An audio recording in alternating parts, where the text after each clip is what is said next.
융합형 계정통합과학의 메카, 대치동 스카이 입시 과학연구소장 유홍선입니다. 자, 앞 강의에서 우리 이제 SI 단위에 대해서 공부해왔죠. 그래서 우리가 이제 가장 중요한 게 길이 단위인데요. 자, 미터법이란 무엇이 나오겠지만, 자, 우리가 그래서 아마 최초로 1960년 초에 아마 많은 과학자들이 자, 우리 한번 모여서 길이나 이런 걸 통일해보자 해서 시작했고, 몇 번의 이제 과정을 거쳐서 제너바에서 해서 뭐 MKS 단위, 그러니까 7개 단위 있죠. 우리 가장 기본적인 단위, 길이부터 해서 질량, 시간, 뭐 전류 이런 걸 이제 공부했다 그랬는데요. 자, 그러면 이번에는 우리가 준비한 것은 이제 측정 표준과 정보, 측정의 신호. 그러니까 우리가 말하면 측정을 했는데 어떤 표준이 없으면은 그 혼란이 오겠죠. 예를 들어서 보세요. 우리가 말하는 이제 중국의 위엔화, 우리나라 원화, 그 다음에 일본의 엔화, 이 측정 표준이 없으면요. 어떻게 돈이 얼마인지 모르잖아요. 그리고 이제 금값 같은 것도, 그리고 여러분이 가장 많이 물어보는 거 있어요. 금은 왜 무게로 안 팔아요? 그렇게 얘기해요. 금 한돈 무게 아니에요? 아닙니다. 자, 여러분 아시다시피 중력 가속도, 그러니까 중력장은 위치에 위도에 따라 다르죠. 그러니까 쉽게 생각해서 적도 반지름은 극반지름보다 큽니다. 그래서 적도는 중력이 조금 약해요. 예컨대 적도는 중력 가속도가 한 9.75 정도가 됩니다. 그리고 극지방에 가면은 아무래도 이제 극반지름이 짧으니까 거리가 짧아요. 그래서 중력 가속도가 9.83이 돼요. 이거 굉장히 차이 나요. 그러니까 예를 들어서 금을 만약에 100kg, 뭐 요즘 뭐 1000kg, 1톤을 팔면 어마어마한 가격 차이가 납니다. 그래서 우리 금 같은 거는 단위를 통일해서 돈, 그러니까 질량을 재서 질량, 양팔절 같은 질량, 요즘은 디지털적으로 있겠지만, 그래, 그런 측정 표준, 그 다음에 정보, 지금 내 목소리, 빛, 그 다음에 여기 새소리 이런 것들을 우리가 보통 흔히들 자연의 소리라고 하죠. 그걸 우리는 뭐야? 애널로그 신호라고 그러죠. 근데 그거를 이제 우리는 뭐 참 좋아요. 듣기도 좋고. 근데 그거를 저장하거나 전송할 때는 약간 손해가 올 수도 있고 또 정보 손실이 올 수도 있죠. 그래서 그거를 우리 이제 바꿔서 하는, 자, 뭐로 바꿀까요? 이제 여러분 금방 디지털이요. 근데 디지털 뜻이 뭡니까? 물어보면 대답 못해요. 자, 디지타이즈, 그 제로 1로 바꾼다. 그런 뜻입니다. 자, 그래서 통합과학의 진화, 특히 여러분 이제 요 앞 단어는 여러분이 1년 선배나 2년 선배들이 배운 부분이 아니에요. 그래서 요 측정 표준과 정보가 새로 들었기 때문에 문제를 이제 우리가 말하는 새롭게 공부해야 되니까 굉장히 중요하지만 사실은 여기는 그냥 지식이라고 생각하시고 이해보다는 지식 쪽이니까 외우시면 됩니다. 자, 한번 볼까요? 자, 측정이 뭐냐? 물체의 질량, 길이, 부피 등을 재는 거. 그러니까 측정, 우리 길이, 그럼 뭐야? 미터. 질량, 킬로그램, 이런 거죠. 이제 부피는 응용 단계니까 가로, 세로, 높이에서 미터의 3승 또는 리터, 뭐 cc 이렇게 얘기하죠. 그래서 양을 측정할 때는 적절한 측정 단위와 측정 도구를 사용한다. 적절한 특정, 우리가 눈금 실린더부터 해서 여러 가지가 많죠. 자, 그 다음에 이번 과학탐구의 측정은 현상을 명확하게 설명하고 정확한 의사소통을 가능하게 한다. 그렇죠. 그래서 옛날에 우리 이제 뭐 한 1800년대 때 우리 달턴의 원자설, 미국에 있는 수소 원자와 한국에 있는 수소 원자는 같다. 원자는 더 이상 쪼개질 수 없다. 물론 이제 원자는 더 이상 쪼개지지만 아무튼 그런 식으로 정확한 의사소통을 해야 된다는 거죠. 자, 그 다음에 우리가 항상 정확하게 우리 눈으로 측정할 수 있어요? 아날로그식으로? 안 되죠. 우리가 아무리 해도 여기 눈금 사이, 눈금에 딱 걸릴 수가 없잖아요. 그래서 우리는 뭐 버니어 캘리퍼스라든지 여러 가지 측정기를 사용하지만 그래도 우리는 어림잡아 얼마 정도 됩니까? 여기서 어디까지. 그래서 제가 이제 옛날에 지금 현대그룹의 정지영 회장님을 만난 적이 있어요. 근데 그분이 굉장히 어림에 강합니다. 그래서 물어봐요. 여기 금부장, 여기서 저기 시가까지 얼마 될 것 같아요? 그러면 글쎄요, 한 1200m 아니야, 1820m야. 굉장히 정확하게 계십니다. 근데 하여튼 어림을 잘 하시는 건데, 어림도 굉장히 중요하죠. 그래서 1번, 과학탐구에서 어림은 측정 경험, 과학적인 사고과정, 자료 등을 바탕으로 수행한다. 그러니까 대충 내가, 그러니까 어림 잡아서 치는 거는 뭐 운동 경기에서 마찬가지죠. 내가 여기서 여러분 농구 좋아하십니까? 3점슛을 써야 되는데 3점슛 바로 앞에서 쏠 수는 없어요. 약간 뒤에서 쏠 수도 있고. 그 어림 잡아서 내가 탄도를 어떻게 보내야 되는지 이런 것들을 우리는 꼭 기억해야 됩니다. 그래서 그때는 역시 경험적 사고, 측정 경험, 과학적 사고, 자료 등을 바탕으로 한다. 그래서 합니다. 요즘 이제 우리나라 뭐 K방사에서 K9 자주포 같은 거 빵빵 쏘잖아요. 대부분은 옛날에 어림으로 해서 이제 로그함, 제가 이제 포병 통신병이었는데 그 로그 함수를 보고 했었거든요. 지금은 정확하게 GPS 자료를 보고 하기 때문에 굉장히 중요하죠. 자, 그 다음 어림은 측정 도구를 결정하는 데 도움이 된다. 당연하죠. 그 다음에 가장 쉬운 예로 액체의 부피를 측정할 때 부피를 어림한도 적당한 용량의 측정 도구를 선택한다. 그래서 우리가 유효 숫자 재는 거예요. 자, 그런 걸 한번 보시면 됩니다. 그래서 측정의 표준을 보시면 자, 어떠한 양을 측정할 때 공통으로 사용할 수 있는 단위에 대한 단위에 대한 기준입니다. 그래서 길이를 기본 단위인 1m로 정의하는데, 자, 1m 정의는 언제부터 됐을까요? 이건 꽤 오래됐어요. 1700년대 프랑스. 역시 과학은 프랑스에서 발달 많이 했습니다. 미국 아니에요. 미국은 생긴 지 얼마 안 되는 신생국가입니다. 아직도. 지금 미국 1700년대 생겼잖아요. 그러니까 아직 몇백 년도 안 됩니다. 그러니까 프랑스 생겼는데 어떻게 정의했는지 길을 측정하는데 보시면, 자, 18세기 말, 이제 원래 18세기 이전이었지만 아무튼 18세기 말 지구의 북극에서 적도까지 길인데 정확한 길이는 알아서 자오선입니다. 자오선.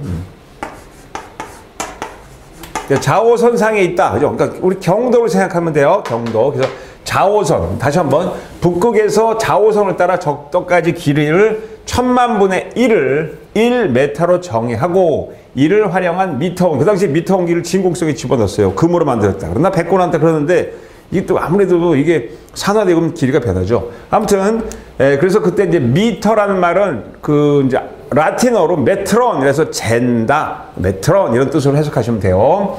근데 이제 시간의 지남에 따라 이게 만들어진 지 꽤 오래됐죠. 18세기 말, 지금 몇 세기예요, 그렇죠? 그래서 미터 원기가 손상되어 변하지 않는 다른 기준. 그래서 요즘은 이제 우리나라도 표준 연구소가 있듯이 유럽, 미국 다 표준 기본 단위가 있는데, 야, 이제는 그렇게 하지 말자. 이제 디지털 시대, 디지털. 그래서 1983년에 빛이 진공에서, 자, 이거 계산, 이게 3 곱하기 약 10의 8승이라고 생각하면 돼요. 그러니까 2억 9,970. 초 동안 이동한 거리를 1m로 정합니다. 자, 봐. 거리는 속력 곱하기 시간이죠. 그래서 빛이, 그러니까 요 초를 거꾸로, 빛의 속도를 거꾸로 낳는 거예요. 그러니까 빛이 3 곱하기 18승이니까 그거를 분의 1로 해서 통화 이동한 거리를 1m로 새롭게 정했다. 그 히스토리를 좀 알아두시면 되겠습니다. 그래서 18세기 말, 자, 자오선. 그러니까 북극에서 적도까지 자오선을 1000만분의 1.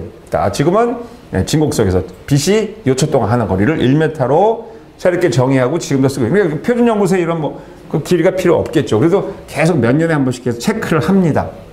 더군다나 이제 나중에 여러분이 물리학을 공부하시게 되면, 이해하기 때문에 물리학 공부, 상대성 이론에 의해서 길이도 달라져요. 내가 빨리 가거나 늦게 가면 내 길이가 달라진다. 내 키가 변한다? 자, 그건 여러분 재밌게 공부할 수 있습니다. 자, 그래서 일상생활의 측정 표준의 활용 보세요. 자, 폭염주의보. 우리 이제 여름에 굉장히 덥죠, 우리나라도. 그래서 대구 같은 경우 40도 올라가는데. 자, 이거 전부 다 이거 뭐예요? 폭염주의보 몇 도. 그래서 또 여기서 뭐예요? 오존주의보까지 내리죠, 오존주의보. 그래서 기온을 섭씨 단위로 측정하고. 자, 우리나라는 섭씨지만 미국은 화씨예요. 화씨. 단위 모르면 뉴욕이 75도야? 근데 화씨 단위죠. 화씨와 섭씨는 다르다는 거 아시죠? 자, 그래서 우리는 섭씨 단위로 씁니다. 그 다음에 과속 단속 카메라. 이거 이제 여러분 식구 아버님하고 어머님 하다가 속도 줄여! 막 그러는데 이거 50이 뭡니까? 그랬더니 얘는 km/h예요. 시속입니다. 초속 아니에요. 그래서 우리가 시속을 초속으로 바꿀 연습도 하면 되죠. 그러니까 우리가 10m/s 그러면은 36km/h 이 정도만 알아두시면 되겠어요. 그 다음 미세먼지, 그다음에 오존만 나는데 1세제곱미터당 몇 마이크로 그람이 있느냐, 그러죠. 그래서 마이크로그램에서 얼마 이상 되면 이제 우리가 미세먼지 주의보, 또 얼마 이상 미세먼지 경보, 그래서 가능한 집에서 나오지 말고 또 학교도 휴교하는 경우도 있습니다. 자, 미세먼지 그 농도에 대한 그 경보가 제일 많이 울린 나라가 중국 베이징, 그 다음에 인도, 이런데 굉장히 많습니다. 자, 그 다음에 멕시코 시티. 우리나라 서울도 만만치 않지만 아무튼 우리보다 훨씬 더 미세먼지 경보가 많이 나온 데가 있습니다. 도시. 자, 그래서 이런 것들 표준 활용을 쓸 수가 있고, 그다음 공사장 소음. 우리가 이제 60데시벨 이상 되면 한다 그러죠. 자, 여기서 데시벨이라는 단위 꼭 측정하세요. 그래서 우리가 소리의 단위를 벨로 정했어요. 링 더 벨, 링 할 때 벨이에요. 따르릉.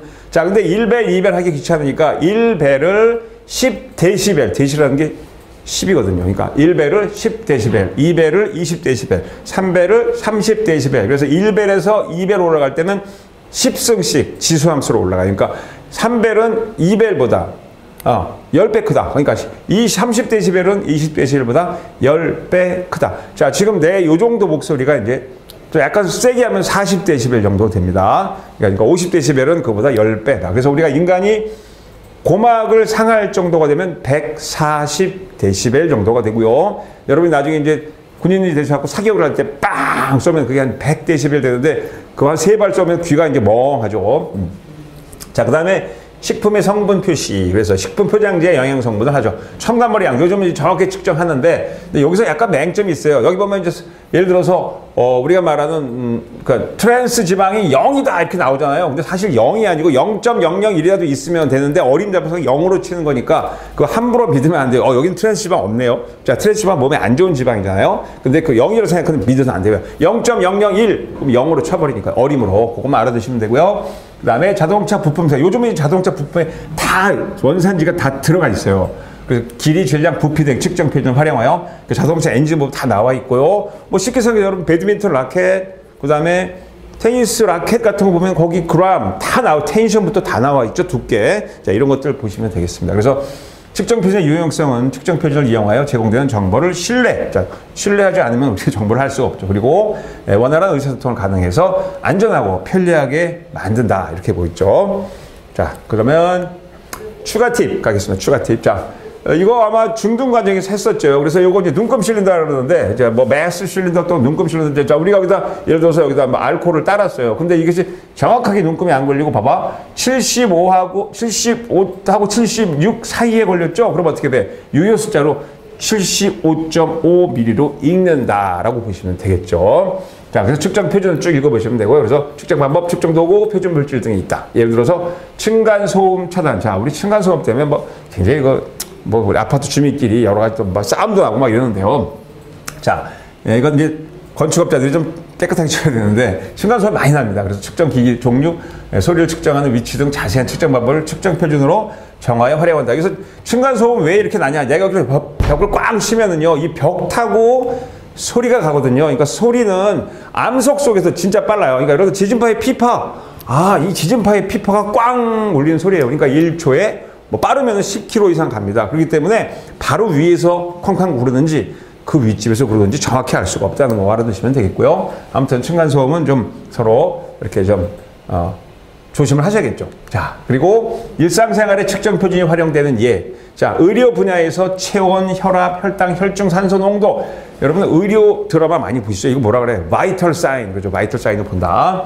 자, 혈압이 막 올라가거나. 그 다음에 이제 우리 그 공군 전투기 조종사라든지 우주비행사가 이제 이거 시뮬레이션 연습할 때 이렇게 막 가속기에 집어넣고 뺑뺑 돌리잖아요. 그죠? 그래서 뭐 3G, 4G, 5G 대 막 기절합니다. 그때 이제 막 이런 거 측정하는 거. 그리고 스포츠 선수들이 이제 이거 러닝머신에서 뛰는 거. 그죠? 약물 검사. 자, 도핑 테스트. 이 도핑 테스트는 진짜 10억 분의 1까지 나옵니다. 그러니까 쉬운 예로 테니스 랭킹 뭐 세계 1, 2위 하는 그런 선수가 있었는데 자기 코치가 모르고 금지 약물을 이렇게 로션을 발랐대요. 근데 코치가 선수한테 이렇게 악수를 하는 과정에서 도핑했다. 뭐 이런 설도 있는데요. 하여튼 굉장히 조심해야 된다는 거. 그래서 1억 분의 1까지 정확히 측정할 수 있다. 그 다음에 새로 지은 건물에 발생하는 화학물질의 농도를 측정하고 관련했다. 이거는 이제 우리가 한 20년 전에 새집 증후군, 그래서 포름알데히드 접착제 사건 때문에 이제 측정을 하거나 또는 우리가 말하는 아주 첨단 과학 반도체 또는 신소재 같은 만드는 공장 연구소에서도 화학 센서로 이용해서 관리를 하죠. 자, 그러면 신호와 정보에서 가겠습니다. 자, 자연에서 발생하는 신호. 자, 빛, 소리, 열, 힘, 압력. 자연에서 발생하는 대부분의 신호는 연속적으로 변하는 아날로그 신호다. 그랬어요. 그리고 신호를 측정하여 분석하여 유효한 정보를 얻을 수 있고. 자, 체온. 자, 체온 같은 거는 우리가 말하는 적외선이니까 이제 손으로, 옛날엔 손으로 이렇게 입속에 집어넣는데 요즘은 적외선으로 잽니다. 자, 그래서 이건 이제 아날로그 신호인데요. 우주에서 빛, 우주 생성 과정. 그래서 앞에 나오겠지만, 자, 별빛의 스펙트럼을 분석해서 별의 성분, 온도 이런 걸 다 알 수가 있고, 그다음에 지진파를 측정하여 분석하여 지구 내부 구조에 대한 정보를 얻을 수 있다. 자, 우리 지진파의 P파, S파 그 차이점, 그 P파와 S파의 그 차이 시간을 이용해서 진원지까지 거리를 측정하고, 우리 뭐 PSC다 그러죠. PSC. 자, P파가 먼저 오는 파, S파가 두 번째로 오는 파 생각하면 되겠습니다. 자, 그 다음에 센서. 자, 여러분 저 핸드폰 이렇게 봤다가 돌리면 휙 돌아가죠. 그런 거 우리는 보통 관성, 즉 가속도 센서라고 하는데요. 굉장히 많죠. 그래서 아날로그 신호를 감지하여 전기 신호로 바꾸는 장치. 자, 신호의 종류에 따라 다양한 센서. 그래서 광 센서, 광 센서 뭐 자동문, 그죠? 그 다음에 온도 센서. 온도 센서는 이제 우리 서미스타라고 해서 서머 레지스터라고 해서 우리 자동 온도 조절 장치, 에어컨이 다 되겠죠. 그다음에 습도 센서, 압력 센서. 자, 압력을 얼마 가하냐. 그러니까 우리가 저 은행에서 이렇게 툭툭툭 쳐갖고 입금하잖아요. 손으로 눌러야 되잖아요. 그게 압력 센서입니다. 그런데 여러분 저 핸드폰에 있는 건 압력 센서가 아니고 그거는 이렇게 살짝 터치 정확하게 안 돼도 여기 콘덴서, 그러니까 말하자면 거기 전화량을 측정하는 장치가 있어서 그거는 터치 스크린이에요. 그러니까 압력 센서와 좀 다릅니다. 그래서 은행에서 돈 입금하는 거는 출금하는 건 압력 센서. 자, 그래서 센서를 이용하여 자연의 변화를 측정하고 분석하여 디지털 정보를 얻을 수 있다. 자, 디지털 정보는 말 그대로 0, 1, 2진법을 하는 거죠. 그래서 디지털 정보의 활용은 자, 전송 과정에서 거의 손상되지 않으면 돼. 여기서 뭐야 이거 거의 손상. 그렇죠. 약간 손상될 수 있습니다. 왜 아날로그를 디지털로 바뀌는데 저장과 분석이 쉽고 그리고 대용량으로 저장 또는 그러니까 보낼 수 있어요. 그래서 현대사회 여러 분야에서 디지털 정보가 유용하겠다. 자, 잠깐만 그려드릴게요. 자, 예를 들어서 내가 자연의 소리를 들었어요. 자연의 소리를 뭐 새가 지저귀는 소리 이렇게 들었습니다. 자, 요거를 디지털, 자, 이렇게 다이어그램 바꿔서 디지털을 어떻게 바꾸느냐? 이렇게 바꿔요. 이렇게 막대기로. 요런 식으로 바꿔서 됩니다. 이게 됐죠? 그래서 요거를 이제 크기를 0.1, 0.1로 해서 저장을 하거나 그러니까 우리가 그러니까 보내죠. 그러니까 우리가 정보를 송전하는 거죠. 이거 막대기로 하는 것을 우리는 디지타이즈 시킨다. 그래서 디지털 단위다라고 보시면 되겠습니다.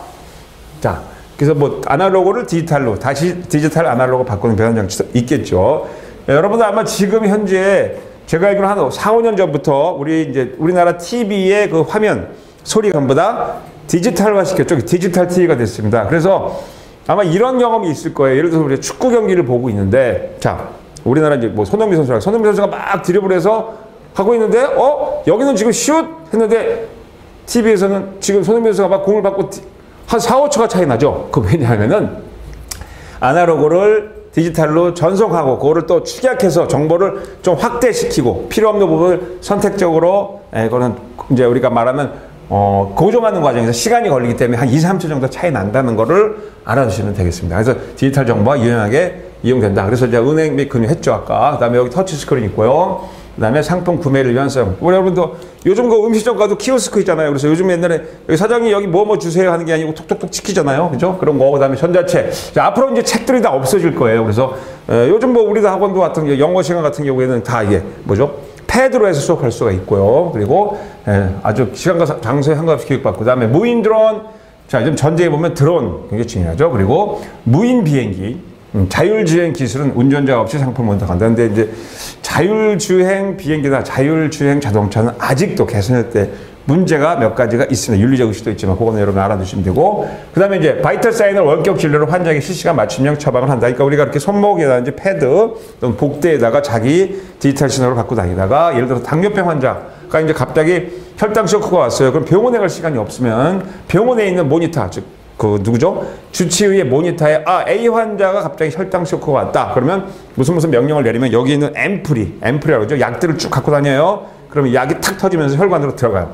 그러면 이제 우리가 인슐린을 투여할 수가 있죠. 그럼 뭐 우리 007 영화라든지 뭐 미션 임파서블 이런 데서도 많이 나오잖아요. 원격 진료 시스템 같은 거 보시면 되겠습니다. 자, 추가 팁 좀 말씀드린 거죠. 그래서 아날로그 신호와 디지털 신호의 차이점 설명했죠. 그죠? 그래서 빨리빨리 그럼 아날로그 신호는 시간에 따라 연속적으로 변화합니다. 내 목소리, 빛, 그 다음에 온도 이런 거죠. 그래서 정확하게 표현하지만 그래서 저장이나 전송할 때 손상되기 쉽다. 그러니까 우리가 말하는 이제 오케스트라를 이렇게 듣고 있어요. 정말 뉴욕 필하모니 오케스트라를 듣고 있어요. 그러니까 그걸 우리 unplugged music. 그러니까 예를 들어서 앰플리케이션, 그러니까 막 전자장비가 없는 거예요. 그 다 뭐예요? 아날로그죠. 근데 그걸 우리가 CD로 말 그대로 CD로 번해서 그거를 녹음을 하거나 또는 그걸 판매할 때는 그걸 디지털로 바꾸죠. CD에서. 그렇게 생각하면 되고. 자, 디지털 시스템의 마지막으로 점과 선으로 연결되고 모스보나 시계에서 숫자로 표시한 것이 디지털 신호. 그리고 스마트폰, 대부분의 전자기기 디지털 신호를 사용하여 정보를 처리한다. 이렇게 되어 있고요. 그 다음에 이제 디지털 정보의 활용이 요거가 굉장히 중요한 내용인데 한번 보세요. 자, 여러분들 굉장히 고층 빌딩, 뭐 롯데월드나 이런 데, 무역센터 같은 데 가면 엘리베이터가 굉장히 많잖아요. 근데 엘리베이터가 거기를 한 8개가 있는데 내가 1층 왔다 엘리베이터 8개 다 눌러서 기다리면 굉장히 많은 전력 소모가 되겠죠. 그러니까 거기 센서가 있어서 사람이 들었다 그럼 그 중에서 가장 가까이 있는 엘리베이터가 1층으로 가요. 그죠? 멀리 있는 엘리베이터는 그냥 있고. 자, 그래서 그런 온도 센서라든지 아까 그냥 광 센서 같은 게 있어 사람이 오면은 가장 가까운 엘리베이터는 내려가고 뭐 이런 식으로 해서 그걸 우리 스마트 빌딩이라고 그러죠. 근데 그런 식으로 해서 많이 사용합니다. 그리고 뭐 인터넷 직구하는 거 여러분 잘 아시죠? 그다음에 로봇으로 다양한 작업을 수행한다. 이제 로봇을 이제 많이 활용하고 AI를 활용하는데 엊그저께 보니까 그 중국 로봇이 거기 있는 관중을 주먹으로 때려서 아주 큰 사고가 났는데요. 아무튼 뭐 로봇 사고는 앞으로도 계속 일어날 겁니다. 우리나라도 자동차 로봇이 사람을 다치게 한 경우도 있었어요. 그다음에 사회관계망 서버를 통해서 사진과 이거 굉장히 많이 있었잖아요. 자기 이제 푸사 올리고 하는 거. 그다음에 환자의 신체적인 검사할 때 디지털 수도. 그래서 요즘 MRI 장비 같은 게 전부 다 MRI 장비 이런 거 굉장히 중요하죠. 그다음 사물에 대한 저장한 3D 프린터. 앞으로 이제 3D 프린터로 그러니까 인조 장기, 그러니까 인공 장기라고도 만들 수 있는 그런 아주 중요한 거. 그다음에 재생에너지 기술, 스마트 그리드. 알아서 스마트 그리드 기술이 뭐냐면 그리드가 이게 전력 아니에요? 그래서 우리가 전력 공급할 때 아까 말씀드린 대로 뭐 엘리베이터 다 쓰지 않고 어떤 것만 쓰고 그다음에 가장 효율적으로 전기를 아끼는, 전력을 아끼는 그런 기술인데요. 그래서 기술 변화의 에너지 고갈 문제에 대처하는데 여기서 알아둘 게 이제 우리 AMI 이런 거 좀 외워두세요. AMI.